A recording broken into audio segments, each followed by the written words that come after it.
부산 돌려차기 사건의 피해자도 우려의 목소리를 내고 있는데요. 이제 보안수사권 폐지 공방, 정치권을 넘어 사회적 이슈로 불붙고 있습니다.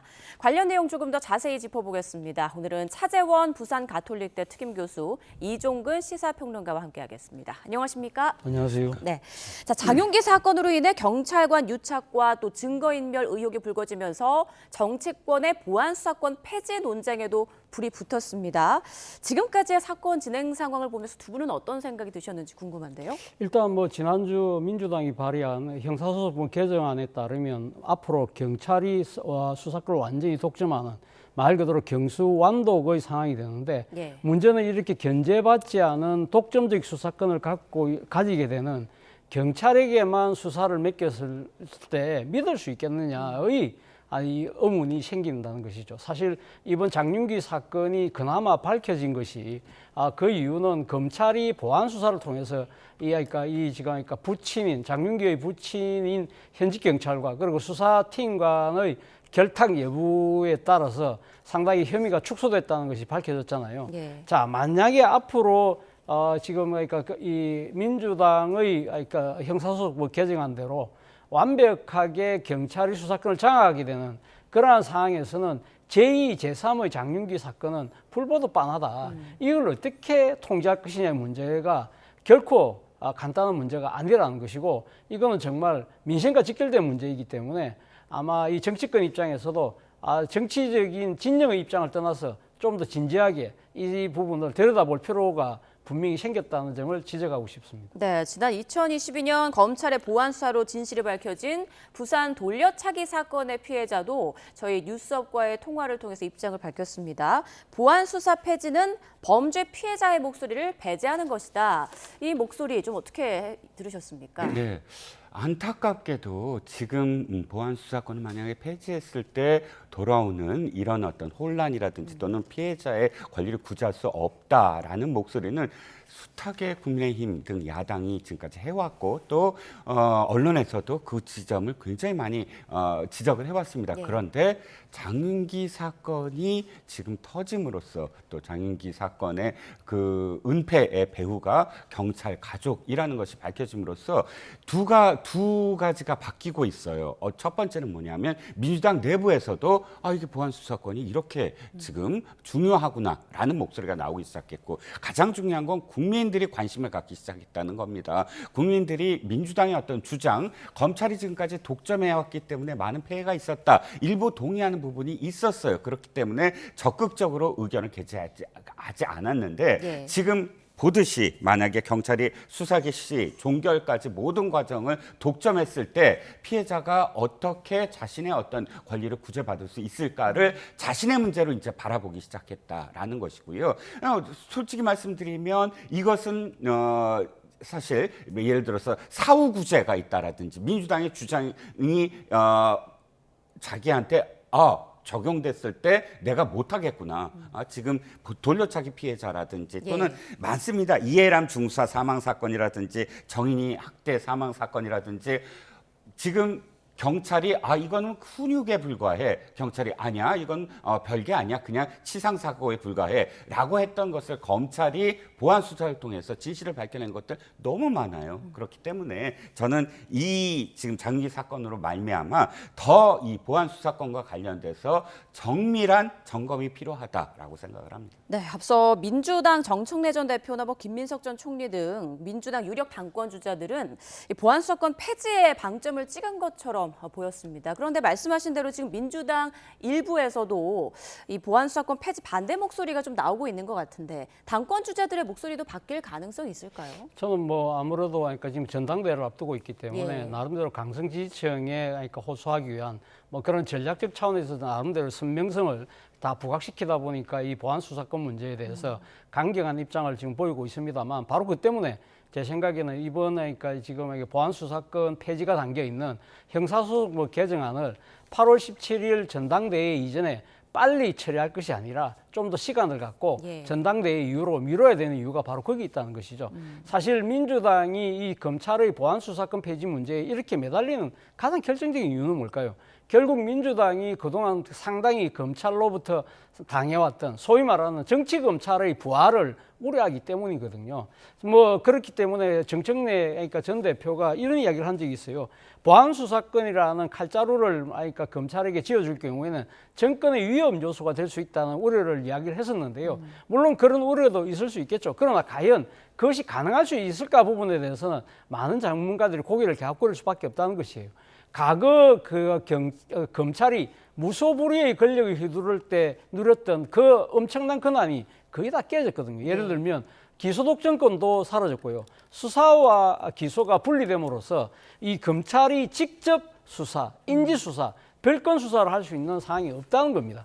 그렇기 때문에 사실 민생사건 위주로 제기될 수밖에 없는 보안수사가 과연 경치검찰의 부활로 이어질 것이라는 우려는 저는 기후에 불과할 가능성이 높다. 무엇보다도 사실 민주당 입장에서는 이런 우려보다 더 중요한 것은 사실은 제대로 된 범죄자에 대한 징벌이 이루어지지 않을 경우 범죄 피해자들의 고통과 원성은 더 커질 수밖에 없는 것이고 네. 이것이 만약에 확대될 경우에는 집권 세력의 지지율 하락으로 연결되고 이것은 자칫 잘못하면 정권까지 넘어가는 그런 상황까지 될 수 있기 때문에 그 무엇이 정말 민주당의 위협적인 부분에 대해서는 아마 민주당 내에서도 상당한 우려가 커지는 이유가 바로 거기에 있는 것이 아닐까라는 생각이 듭니다. 네, 민주당도 보안 수사권 폐지 움직임에 좀 신중하게 많이 움직여야 된다라는 의견 주셨습니다. 국민의힘은 오늘 의총을 열고 보안 수사권 존치를 위한 맞불 입법에 대해서 논의한다는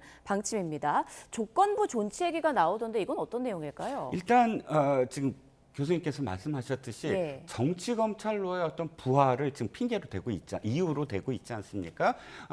조건부라는 건 이런 내용으로 저는 판단합니다. 뭐냐면 특정 사안들, 예를 들어서 부산 돌려차기 사건이라든지 이런 사건들, 그러니까 아동학대 사건이라든지 또는 성폭력 사건이라든지 조직 범죄 사건이라든지 이러한 국민들이 납득할 수 있는 중대 범죄와 관련해서 또 국민들의 실생활과 밀접한 어떤 범죄 행위에 대해서는 보안 수사권을 존치할 수 있지 않느냐. 예. 저는 이건 충분히 국민들도 동의를 충분히 할 수 있고 또 민주당도 아니 정치 검찰 운운하면서 검찰한테 칼을 쥐어서는 안 된다라는 논리와는 별개의 문제라고 저는 생각을 하거든요. 충분히 논의될 수 있는 안이라고 저는 생각을 합니다. 네, 알겠습니다. 오늘 장윤기 재판이 또 이루어지는 만큼 오늘 장윤기의 어떤 자백들이 나온다면 이번 논쟁과 관련해서 또 다른 분수령이 될 수도 있지 않을까 생각을 해봅니다. 자, 이번에는 국민의힘 상황을 좀 보겠습니다. 장동혁 대표 징계 카드를 꺼내들며 당내 진통이 상당한 가운데 또 지방선거 재선거를 요구하면서 장외 정치에도 몰두를 하고 있는 그런 모습입니다.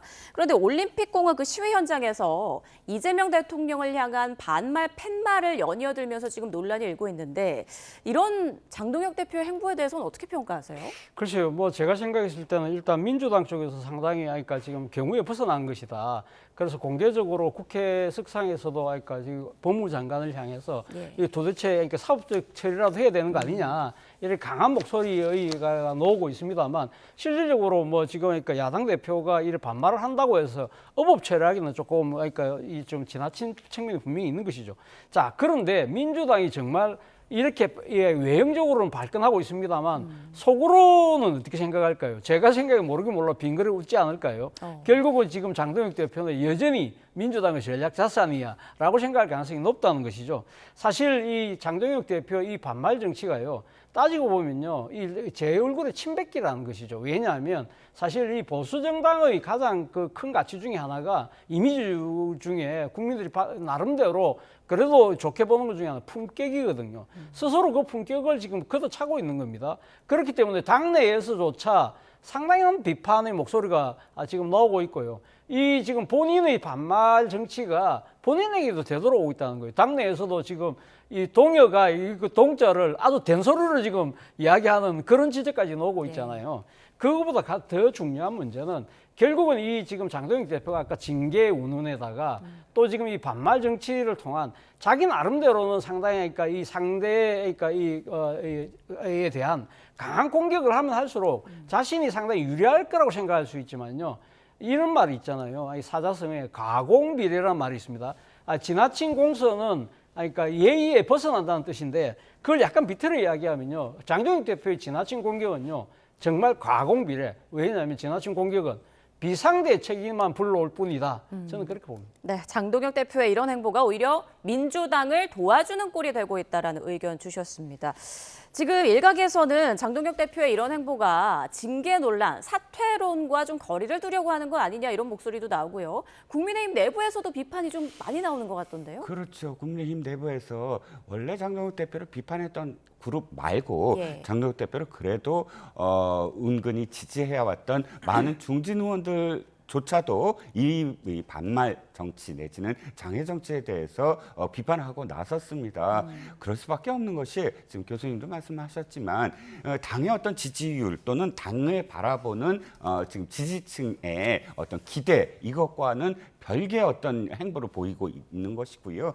가장 중요한 게 상대를 호칭하는 그 방법은 상대를 어떻게 대하겠다는 태도거든요. 즉 자신의 어떤 품격에 대한 문제를 그대로 드러낸 것이고 지지층 일부 지지층들의 감정의 어떤 결집은 노릴 수 있으되 전체 지지층의 외면 또는 진짜 소수당으로 점점 전락시키는 그런 리더십이기 때문에 네. 국민의힘 내부에서도 지금 비판의 목소리가 점점 커지고 있습니다. 네, 자 그런가 하면 안철수 의원이 어제 국회에서 기자회견을 열고 한동훈 무소속 의원의 복당에 단호히 반대한다며 얼씬도 하지 말라 이렇게 날선 말을 했습니다. 장동혁 대표의 복당 불가 주장에 좀 가세한 그런 모양새 같기도 한데요. 일각에서는 차기 당권 경쟁을 염두에 둔 행보 아니냐 뭐 이런 평가도 나옵니다. 예, 뭐 저도 뭐 그러니까 분석에 저도 뭐 동의를 하는 편인데요. 예. 물론 뭐 외형적으로는 사실 이 두 사람의 갈등이 시작된 것은 지난 12.3 비상계엄 때 당시에 그러니까 이 국민의힘 의원들을 당사로 그러니까 모여라고 처음에 지시한 사람이 누구냐 그 문제잖아요. 그러니까 안철수 의원이 이 사건과 관련해서 기소가 돼 있는 추경호 대구시장 재판에 증인으로 출석해서 당사에 모이라고 지시한 사람은 추경호 당시 원내대표가 아니라 당시 당대표였던 한동훈 의원이었다. 그러니까 한동훈 의원이 발끈한 거예요. 내가 어떻게 그렇게 말을 했느냐. 그러니까 상당히 그러니까 그 문제 때문에 티격태격하다가 결국은 이제 지금 이 상황까지 왔습니다만 그러나 사실은 그러니까 지금 12.3 비상계엄의 지시자가 누구냐 그거보다 더 큰 것은 아무래도 그러니까 지금 안철수 의원 같은 경우는 본인이 스스로 중도에 상당한 그러니까 기반을 두고 있는 상황이기 때문에 지금 앞으로 지금 예상되는 장동혁 체제 이후의 전당대회 과정에서 자기는 그러니까 지금 중도도 지금 그러니까 뿌리를 두고 있기 때문에 지금 장동혁 대표가 차지하고 있는 강성 지지층에게 일종의 러브콜을 보내는 하나의 수단으로 한동훈 의원에 대한 견제구를 날리고 있는 것이 아니냐 그렇게 보는 것이 좀 뭐 나름대로 상당히 좀 합리적인 분석이라는 생각까지 듭니다. 네, 그만큼 보수 진영 내에서 한동훈 의원의 복당에 좀 위협을 느끼는 사람이 많은 것 아닌가 이런 생각도 드는데요. 맞습니다. 예. 이제 그게 이제 장동혁 대표의 저런 뭐랄까요 저급한 어떤 정치 행태가 민주당 국민의힘 내부에서 지적되면서 리더십이 흔들리고 그러면 장동혁 대표의 리더십이 흔들린다는 건 곧 한동훈 의원의 복당과 연계돼서 생각할 수밖에 없는 것이고 한동훈 의원의 복당이 상당히 좀 시간이 걸릴 것이다라고 판단했던 시기에서는 이렇게까지 직접적인 어떤 견제가 나오지 않았는데 예. 이제 당의 리더십이 이렇게 흔들리는 와중에서 직접적으로 복당을 만약에 하게 된다면 그 다음부터 이루어지는 어떤 현상들 내지는 또는 전개 과정 이것이 직접적으로 미치는 사람들이 바로 경쟁을 할 사람들 아니겠습니까? 그렇기 때문에 한철수 의원의 저런 발언은 곧 한동훈 의원의 복당이 상당히 심각하게 고려되고 있다라는 걸 반증할 수도 있죠. 네, 민주당 상황도 보죠.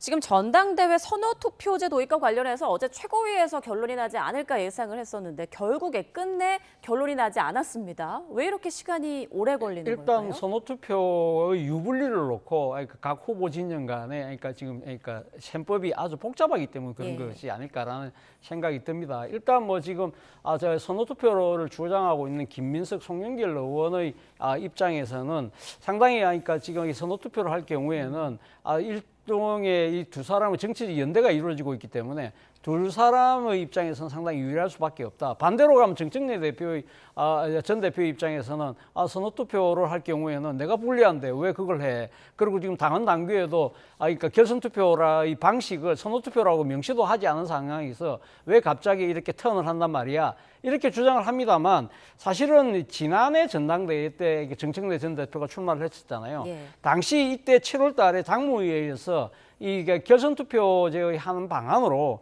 선호투표가 결정이 됐다고 해요. 그런데 그때는 선호투표가 문제가 안 됐던 이유는 박찬대 당시 후보와 1대1 구도였기 때문에 선호투표를 굳이 할 이유가 없었던 것이죠. 그러니까 지금 선호투표를 이야기하고 있는 김민석, 송영길 의원 측에서는 아니 그때 다 결정된 거고 그리고 또 이번 경기도당 위원장 선거에 때도 선호투표제를 통해서 선출이 됐다고 그래요. 그러면 그때는 맞고 왜 지금은 틀리느냐. 그런 식으로 주장을 하고 있는 것이고 정청래 전 대표 쪽에서는 아니 지금 그러니까 이 본격적인 레이스를 시작되기 전에 왜 게임의 룰을 바꾸느냐 이런 부분들의 입장의 그 간극의 차이를 쉽게 좁히지 못한다는 이야기는 그만큼 전당대회의 그러니까 경쟁이 치열하다는 것을 반증하는 것이 아닐까 하는 생각이 듭니다. 네, 이번 주 목요일이 당대표 공식 후보 등록일인 만큼 모레 수요일까지는 좀 결론이 나지 않을까 지금 전망이 되고는 있는데 현재 민주당 7명의 최고위원 중 4명이 친청계로 분류가 되기 때문에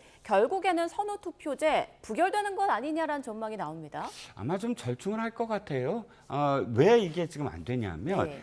전당대회를 직전에 두고 룰에 개정을 했을 때 또는 어떤 특정 룰이 처음으로 적용될 때 특정 후보들의 유불리가 뚜렷하지 않으면 다 받아들일 수 있어요. 그런데 이번에는 정청래 후보 측에서 선호투표제가 되면 자신들이 2등에 많이 이렇게 노출이 되지 못한다는 것. 그러니까 비호감에 대한, 그러니까 호감도 많지만 비호감도 그만큼 많기 때문에 전적으로 불리하다는 걸 인지하고 있는 상황에서 받아들이면 필패다라는 상황이라면 이 룰 개정이라는 건 사실 이기는 어떤 특정 후보를 이기게 만들기도 하지만 그러나 가장 중요한 건 승복할 수 있는 룰이 돼야 되거든요. 근데 선거가 끝나고 승복하지 못한다면 그 룰 자체가 분열을 야기하는 룰이 되기 때문에 전준이나 또는 최고위 마지막 의결에서도 그 문제를 아마 고려할 겁니다. 그래서 저는 한쪽이 당연히 불리하게 여기는 그 룰인 선호투표제가 이번에 통과되기는 쉽지 않을 거다라고 생각합니다. 그리고 아직 뭐 정청래 전 대표는 출마 선언도 하지 않고 있는데 그 이유는 뭐라고 보십니까? 아무래도 뭐 정청래 대표 입장에서는 이렇게 출마선을 늦추는 이유는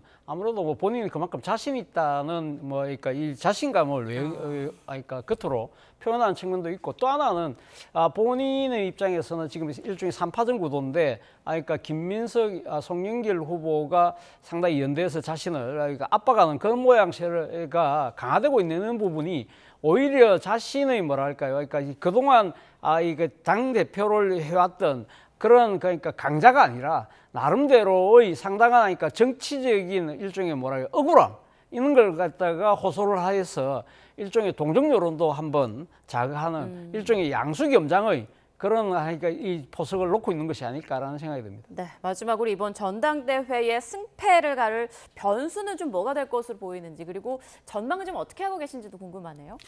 일단 저는 룰이 가장 큰 변수라고 생각을 해요. 선호투표가 받아들여지느냐 않느냐에 따라서 대세가 확 바뀌니까요.